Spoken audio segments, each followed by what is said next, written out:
Hello students, आज हम लोग मराठी का एक नया चॅप्टर स्टार्ट करेंगे जिसका नाम है शाल। या पाठाचे लेखक आहे राघव जाधव, ज्यांचं पूर्ण नाव रावसाहेब गणपतराव जाधव है। इस चैप्टर में उन्होंने अपनी बहुत सारी मेमोरीज़ को शेयर किया है। उन्हीं मेमोरीज़ के बारे में हमें इस चैप्टर में पढ़ना है। शाल ये टर्म जो है, ये वही शॉल है जिसको हम लोग विंटर्स में यूज़ करते हैं गर्मी के लिए। तो उसी शॉल टर्म को उन्होंने यहाँ पे एक सिंबॉलिक वे में प्रेझेंट किया है, ज्याला मराठीमध्ये प्रतीकात्मक म्हणतात। काय म्हणतात? प्रतीकात्मक। शाल और शालीनता, ये दो वर्ड जो है दोनों सिमिलर साउंड करने वाले हैं। जबकि शाल का मतलब क्या होता है? शॉल का मतलब वो एक ऑब्जेक्ट होता है, वो एक पीस ऑफ फैब्रिक होता है जिसको हम विंटर्स में इस्तेमाल करते हैं। और शालीनता का मतलब होता है डिसेंसी। इन दोनों अल्फाज के बीच में, इन दोनों वर्ड्स के बीच में राइटर ने कनेक्शन को जो है इस चैप्टर में बताने की, जाहिर करने की कोशिश की है। तो ये चीज़ हमको याद रखना है कि शाल जो है वो प्रतीकात्मक है और शालीनता जो है वो चरित्रात्मक है। इस चीज़ को हमें बाद में बहुत सारे आंसर्स में इस्तेमाल करना रहेगा।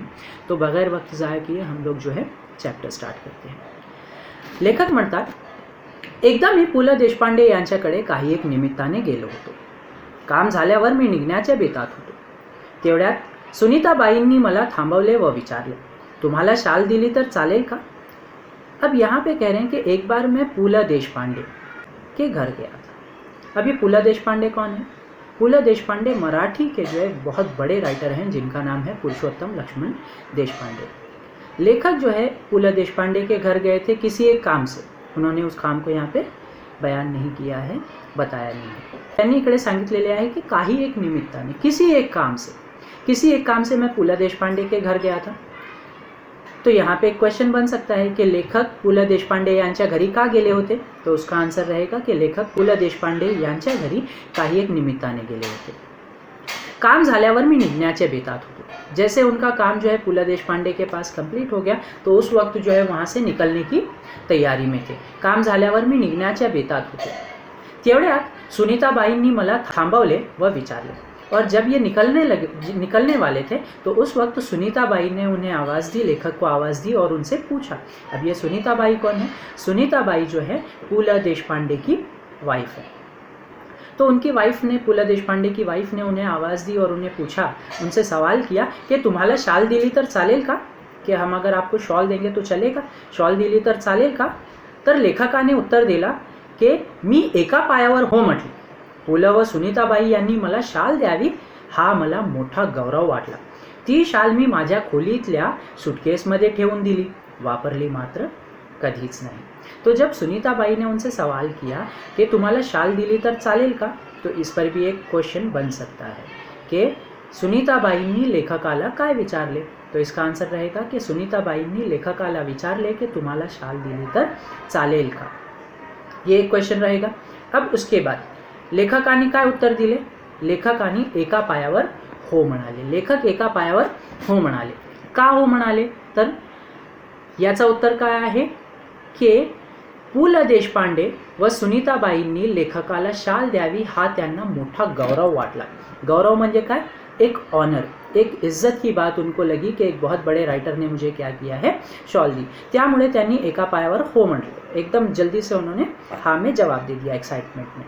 लेखक ने वो शॉल ले ली और लेकर अपने कमरे में एक सूटकेस के अंदर रख दी, वापरली मात्र कधीच नहीं। लेकिन उस शॉल को उन्होंने कभी इस्तेमाल नहीं किया। वो शॉल ले गए और अपने कमरे में सूटकेस में रख दिया। उसके बाद उसको इस्तेमाल कभी नहीं किया। अब यहाँ पर वो एक दूसरा इन्सिडेंट बयान करते हैं की पुढे वाईला विश्वकोशाचा अध्यक्ष म्हणून मी गेलो। तिथे नदीकाठच्या प्राज्ञशाळेच्या खोलीत मी राहत असे। खोलीच्या दक्षिणेकडील खिडक्या कृष्णा नदीच्या चिंचोळ्या प्रवाहावर होत्या। थंडीच्या दिवसात एक बाई माझ्या खिडकीखालील घाटाच्या छोट्या तटावर तिचे छोटे मूल एका टोपलीत ठेवून मासे पकडण्याच्या उद्योगात होती। तिचे बाळ कडाक्याच्या थंडीने कुडकुडत रडत होते, पण आई तिकडे बघत नव्हती। अब ये दूसरा एक एक्सपीरियंस बयान कर रहे हैं कि राइटर एक बार जो है वाई गए थे।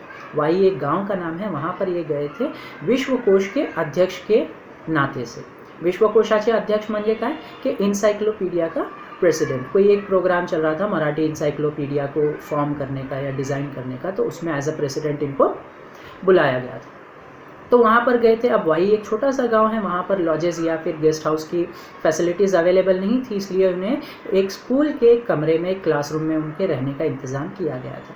उस क्लासरूम से जो है एक नदी दिखाई देती थी जिसका नाम क्या था, कृष्णा नदी था।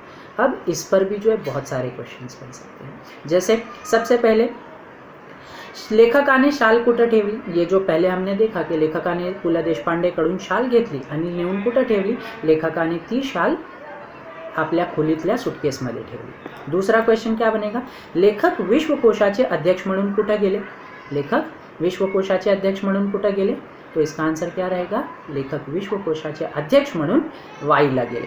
ठीक है, लेखक वाईमध्ये कुठे राहत होते, अब यहाँ पे बताना है कि लेखक वाईमध्ये कुठे राहत होते। लेखक वाईमध्ये नदी काठच्या प्राज्ञ शाळेच्या खोलीत राहत होते, नदी काठच्या प्राज्ञ शाळेच्या खोलीत राहत होते। त्या शाळेतून लेखकाला कुठली नदी दिसत होती, त्या शाळेतून किंवा त्या खोलीतून लेखकाला कृष्णा नदी दिसत होती। कृष्णा नदी कसं वाहत होती, कृष्णा नदी प्रवाहाने वाहत होती। थंडीच्या दिवसात एक बाई माझ्या खिडकीखालील घाटाच्या छोट्या तटावर तिचे छोटे मूल एका टोपलीत ठेवून मासे पकडण्याच्या उद्योगात होती। आणि तिकडे जे आहे एक छोटा सा एक रिवर साइड था, वहाँ पर जो है एक औरत आई। बाई म्हणजे काय, एक औरत आई, एक औरत आई और उसने जो है अपना एक छोटा सा मूल किंवा आपला एक छोटा सा बाळ जे आहे नदी काठच्या तटावर, तट मतलब क्या, तट म्हणजे किनारा, नदी के किनारे पर जो अपने एक छोटे से बच्चे को जो है एक बास्केट में किंवा टोपली का मतलब क्या होता है, बास्केट होता है, उस बास्केट में रखा और जो है मछली पकड़ने के काम में बिजी हो गई, मासे पकडण्याच्या उद्योगात होती। उद्योग म्हणजे काय, बिझनेस, काम, ॲक्टिव्हिटी, तो वो मछली पकड़ने में मसरूफ थी। ठंडीमुळे बाळ कुड़कुड़त रड़त होते और उस वक्त बहुत ज़्यादा ठंडी थी, इसके लिए ठंड लगने की वजह से वो बच्चा क्या कर रहा था, बहुत ज़्यादा रो रहा था, शिवर कर रहा था, रो रहा था। पण आई तिकडे बघत नव्हती, लेकिन माँ उसकी तरफ देख नहीं रही थी। क्यों, क्योंकि माँ जो है मछली पकड़ने में किंवा मासे पकडण्याचे उद्योगात व्यस्त होती। मला मात्र राहावले नाही, मी सुटकेसमधील पुलकित शाल काढली, 5-50 रुपयांच्या नोटा काढल्या व त्या बाईला हाक मारली। लेकिन ये सारी एक इंसिडेंट देखकर लेखक से रहा नहीं गया, तो उन्होंने क्या किया, अपने सूटकेस से पुलकित शाल निकाली। पुलकित शाल मतलब क्या, कि जो शॉल पु ल देशपांडे ने दी थी, पु ल से पुलकित शाल उन्होंने निकाली। मतलब ऑल टुगेदर उन्होंने क्या किया कि एक शॉल जो पु ल देशपांडे ने उन्हें दी थी और अपने पास के 5-50 रुपये के नोट उन्होंने निकाले, मतलब एक शॉल और 250 रुपये उन्होंने अपने हाथ में लिए आणि त्या बाईला हाक मारली। हाक मारली म्हणजे काय, कॉल किया, बुलाया, आवाज दी, उसको बुलाया आणि त्याला म्हणाले, ते खिडकीतून ते सर्व खाली दिले आणि म्हटले। और जब वो औरत उनके पास आई और पूछी कि भाई क्या हुआ, तो उन्होंने क्या किया, वो सारी चीज़ें शॉल और वो 250 रुपये उन्होंने क्या किया, खिड़की में से उस औरत को दे दिया और कहा कि त्या बाळाला आधी शालीत गुंडाळ आणि मग मासे मारत पैसे। उन्होंने कहा कि सबसे पहले उस बच्चे को उस शॉल में लपेट ताकि उसको थोड़ी सी गर्माहट मिले और उसके बाद मछली पकड़ने का काम करते रहे। या घटनेची ऊब पुलकित शालीच्या उबेपेक्षा अधिक होती। अब यहाँ पर एक वर्ड उन्होंने इस्तेमाल किया है, ऊब। ऊब का मतलब होता है गर्मी, वार्मथ, हीट। उस शॉल से जितनी गर्माहट मिल सकती थी उससे ज़्यादा गर्माहट उनको इस इंसिडेंट से हुई थी। मतलब क्या, उनका दिल बहुत ज़्यादा पसीज गया था। अब आगे लेखक कहते हैं कि कविवर्य नारायण सुर्वे खूब सभा सम्मेलन गाजवे। नारायण सुर्वे जो एक बहुत ही फेमस मराठी के कवि हैं, ये हमेशा अपने प्रोग्राम में जो है बहुत धूमधाम से अपने आप को प्रेजेंट करते हैं, अपने पोएट्रीज़ को प्रेजेंट करते हैं, लोग इनकी पोएट्री को पसंद करते हैं। इनकी एक कविता हमको भी इस सिलेबस में पढ़ने के लिए मिलेगी जिसका नाम है 2 दिवस। 2 दिवस हे कविता जी है नारायण सुर्वे यांनी लिहिलेली आहे। पुढे ते साहित्य संमेलनाचे अध्यक्षही झाले। और एक लिटरेरी फेस्ट जो होता है, एक स्टेट लेवल पर, नेशनल लेवल पर मराठी फेस्ट जो होता है, उस फेस्ट के इनको ॲज अ प्रेसिडेंट भी बाद में अपॉइंट किया गया था. परिणामतः त्यांच्या कार्यक्रमांना अहोरात्र भरतीच असे. प्रत्येक कार्यक्रमात सन्मानाची शाळ व श्रीफळ त्यांना मिळत राही. तो इनको जितने भी प्रोग्राम ये अटेंड करने लगे उस सभा सम्मेलन के अध्यक्ष बनने के बाद, साहित्य सम्मेलन के अध्यक्ष बनने के बाद, तो जितने भी प्रोग्राम ये अटेंड करते थे उस हर प्रोग्राम में उनको एक शॉल और एक श्रीफळ मिलता था. शॉल तो हमको पता है, और श्रीफळ क्या होता है? श्रीफळ मतलब कोकोनट, जो इनको हर प्रोग्राम में इनको क्या किया जाता था? प्रेजेंट किया जाता था. एकदा तो मला म्हणाले. अब एक बार जब ये रायटर और कवी बात कर रहे थे तर त्यावेळी नारायण सुर्वेंनी राघव जाधव यांना म्हणाले की या शाली घेऊन घेऊन मी आता शालीन बनू लागलो आहे. ये एक तंजिया तौर पर या मजाकिया तौर पर उन्होंने कहा था, ये कहा था कि शाली घेऊन घेऊन मी आता शालीन बनू लागलो आहे. मतलब ये कहा कि शॉल मिलने की वजह से मैं डिसेंट होने लगा हूँ. हालांकि ऐसा नहीं है. लोगों को जब इज्जत मिलने लगती है या इनाम मिलने लगता है, लोग जब पहचानने लगते हैं, तो एक फेक इमेज भी लोग बना के रखते हैं, जिससे ज़ाहिरी तौर पर हम अपने आप को अच्छा प्रेजेंट करने की कोशिश करते हैं. तो उसी बात को यहाँ पर उन्होंने कहा है कि लोग मुझे शाल दे रहे हैं इसलिए मुझे लग रहा है कि मैं शालीन बन गया हूँ. लेकिन ऐसी बात नहीं थी. नारायण सुर्वे की जो पर्सनालिटी थी, उनकी जो शख्सियत थी, वो एक्चुअल में बहुत ही शालीन या बहुत ही हम्बल नेचर के इंसान थे. त्यांच्या बोलण्यातील उपरोधी खोच माझ्याच नव्हे तर कोणाच्याही सहजपणे लक्षात येणार होती. ये जो उन्होंने टॉन्ट किया था, ये जो ताना उन्होंने दिया था, ये कोई भी इंसान आसानी से समझ सकता है कि किस बात पर उन्होंने इशारा किया है. शाल व शालीनता याचा संबंध काय?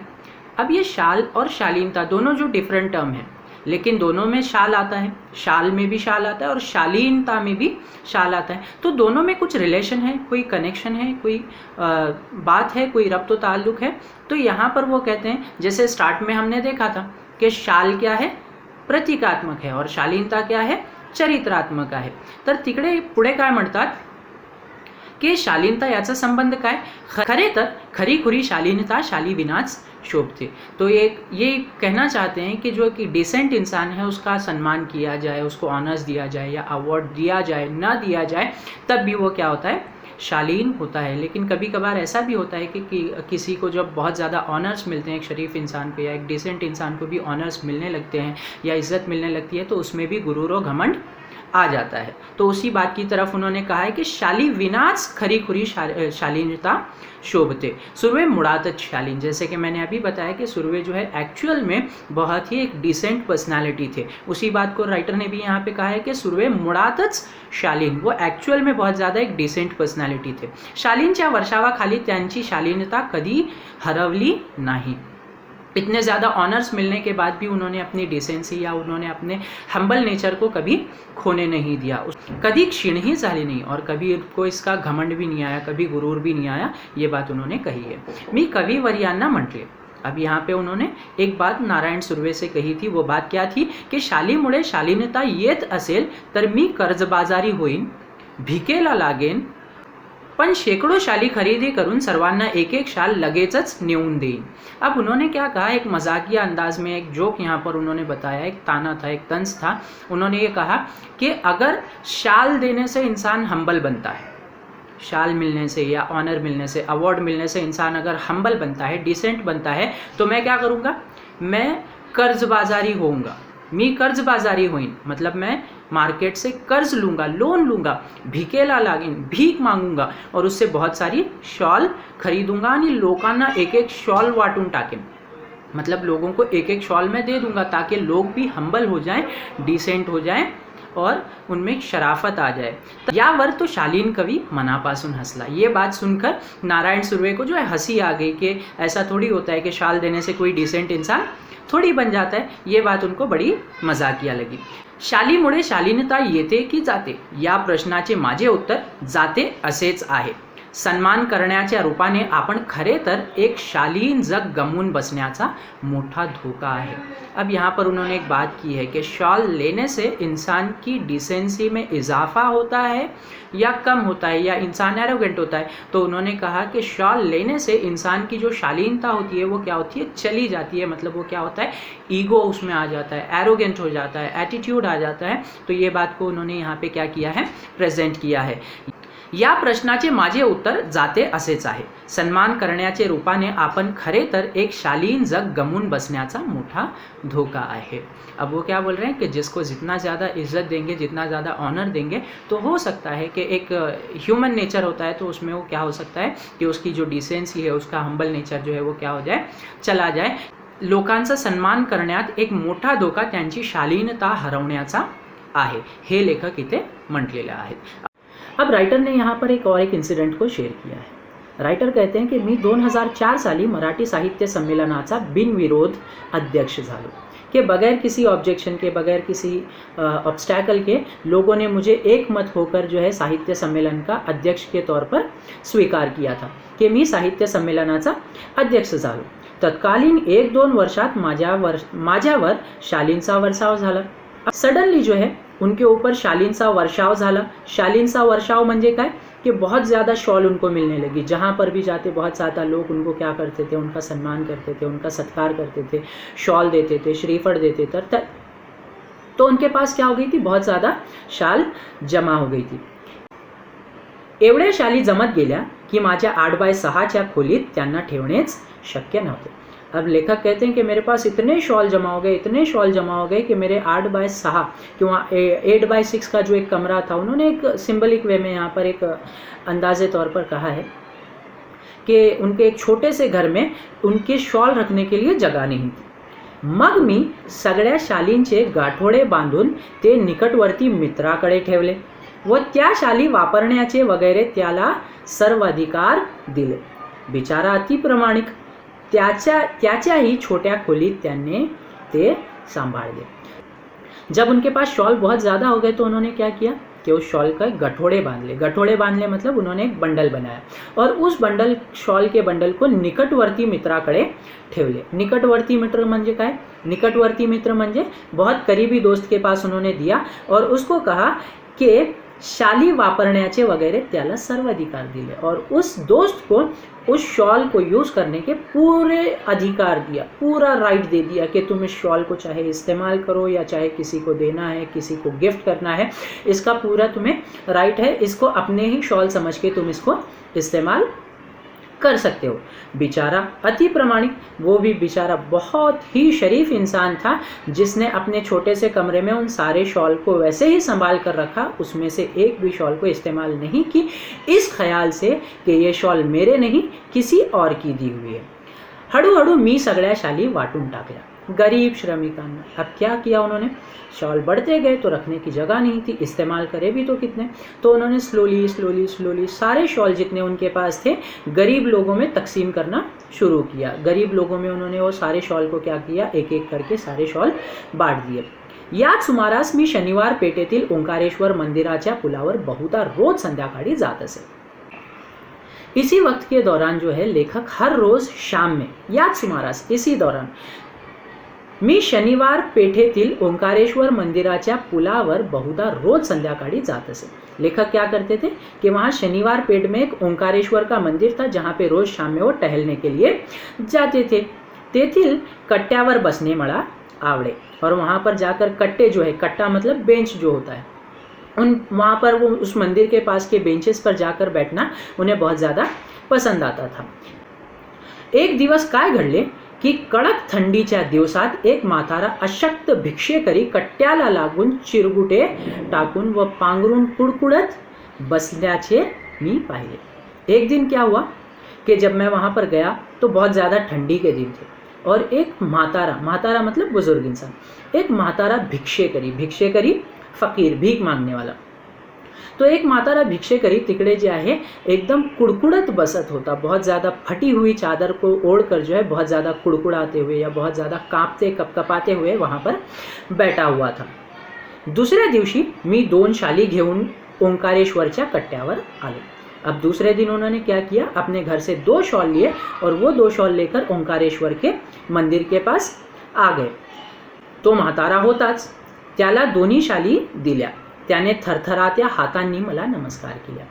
जब दूसरे दिन भी लेखक वहाँ पर गए तो वो भिखारी वहीं पर बैठा हुआ था, वो बूढ़ा वहीं पर बैठा हुआ था।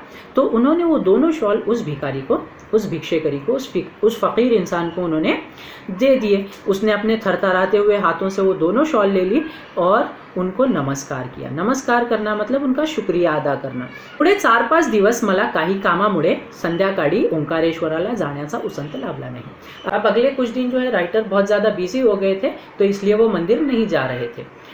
त्यानंतर मी नेहमीप्रमाणे ये जा करत राहिलो और उसके बाद जो है ये रेग्युलर तरीके से जो है ये जा करत राहिले म्हणजे काय, बराबर आते जाते रहे। मग एकदम त्या भिक्षेकरी वृद्धाची आठवण आली और अचानक मुझे एक दिन जो है उस भिक्षेकरी, उस फ़कीर इंसान की, उस बूढ़े फ़कीर की मुझे याद आई। तो नेहमीच्या ठिकाणी नव्हताच, वो हर रोज़ की जगह पर या फिर उसकी जो रेग्युलर प्लेस थी उस रेग्युलर प्लेस पर वो नहीं था। तेथील पुलावर चक्कर मारावी म्हणून मी उठलो व पुलावर चालू लागलो। अब उस पुल पर जो है उठकर थोड़ा सा टहलकदमी के लिए या फिर थोड़ा सा वॉकिंग करने के इरादे से मैं उठा और वहाँ पर उस पुल पर घूमने लगा। पुलाच्या जवळपास मध्यावर तो भिक्षेकरी म्हातारा दिसला। जब लेखक पुल के थोड़ा सा आगे गए तो वो गरीब फ़कीर बुजुर्ग इंसान उनको वहाँ पर दिखाई दिए। पुलाच्या जवळपास मध्यावर तो भिक्षेकरी म्हातारा दिसला। मी लगबगीने त्याच्याकडे गेलो। मैं जल्दी से उसके पास गया। पाहतो तो काय, तीच चुरगुटे अंगाखाली व अंगावर, तिचे कुडकुडणे, तेच दिनवाणी जिने। जब उसके पास गए तो फिर वो देखकर हैरत में हो गए कि फिर उस फ़कीर इंसान ने जो है फटी पुरानी शॉल, फटी पुरानी चादर पहने हुए उसी तरीके से कपकपाते हुए वहाँ पर बैठा हुआ था, उसी तरीके से ज़िंदगी गुजार रहा था। मी म्हटले, बाबा तुम्ही मला ओळखले? मैंने उसको जाके पूछा कि बाबा तुमने मुझे पहचाना? त्याने नकारार्थी मान लावली। उसने ना में जवाब दिया। नकारार्थी मतलब नहीं, कि मैं तुमको नहीं पहचाना। मग मीच म्हटले, बाबा 5-6 दिवसांपूर्वी मी तुम्हाला 2 शाली दिल्या होत्या, आठवते?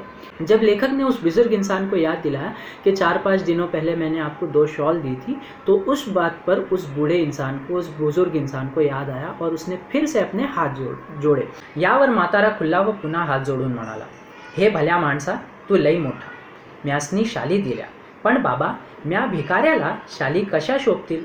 अब जब राइटर ने उसको याद दिलाया, उस फ़कीर इंसान को याद दिलाया कि मैंने आपको कुछ 4-5 दिनों पहले जो 2 शॉल दी थी, तो उसको जब याद आया तो उसने फिर से अपने हाथ जोड़े और उससे कहा कि हे भल्या माणसा, कि ए शरीफ इंसान, तू लई मोठा मतलब तू बहुत बड़ा इंसान है, तू बहुत अच्छा इंसान है। म्यासनी शाल्या दिल्या, मुझ जैसे गरीब इंसान को तूने शॉल दी, पण बाबा म्या भिकाऱ्याला शाली कशे शोभतील? भिखारी ने कहा कि लेकिन मुझ जैसे इंसान पर ये शाल कैसे सूट होगी? त्या शोभेपेक्षा पोटाची आग लई वाईट। उस खूबसूरती, उस शॉल की खूबसूरती से बढ़कर जो है ये पेट की जो आग है या जो भूख है, ये बहुत बुरी चीज़ है। मी शाली इकल्या, मैंने क्या कर दिया, मैंने उन शॉलों को बेच दिया। मैंने वो दोनों शॉल बेच दिए। 2-3 दिवस पोट भरून जेवून घेतलं बाबा, और उस शॉल से जो पैसे आए थे उससे 2-3 दिन तक मैंने पेट भर कर खाना खाया। आमचं हे असलं बिकट जीणं, तुझं लई उपकार आहेत बाबा। उसने क्या कहा कि हमारा ऐसा बेसहारा ज़िंदगी गुजारना तुम जैसे लोगों का बहुत ज़्यादा क्या है, एहसान है, तुझा उपकार आहे बाबा, तुझा एहसान आहे, असा तो म्हातारा म्हटला। भुकेल्यास अन्न द्यावे। अब आगे उस भिखारी ने कहा, भिक्षेकरी ने कहा कि भुकेल्यास अन्न द्यावे, जो भूखा है उसको खाना दिया जाए। अन्न म्हणजे काय, खाना। तहानलेल्यास पाणी द्यावे, जिसको प्यास लगी है, तहानलेला मतलब प्यासा, तहानलेल्यास पाणी द्यावे। हेही जमले नाही तर, और अगर ये भी नहीं जम सका कि तुम भूखे को खाना नहीं खिला सकते या प्यासे को पानी नहीं पिला सकते, तर अभाग्यांना सन्मानाची शाली तरी द्यावी। तो बदकिस्मत लोगों को कम से कम सम्मान की या फिर एक इज्जत की शाल देनी चाहिए। मतलब यहाँ पर एक्चुअल में शाल नहीं देना है, बल्कि एक्चुअल में यहाँ पर इज्जत देना है कि अगर तुम किसी को खाना नहीं खिला सकते, किसी को पानी नहीं पिला सकते, तो कम से कम उसको इज्जत दो। ये इस भिखारी ने यहाँ पर, उस भिक्षेकरी ने आखिर में लेखक से कहा था।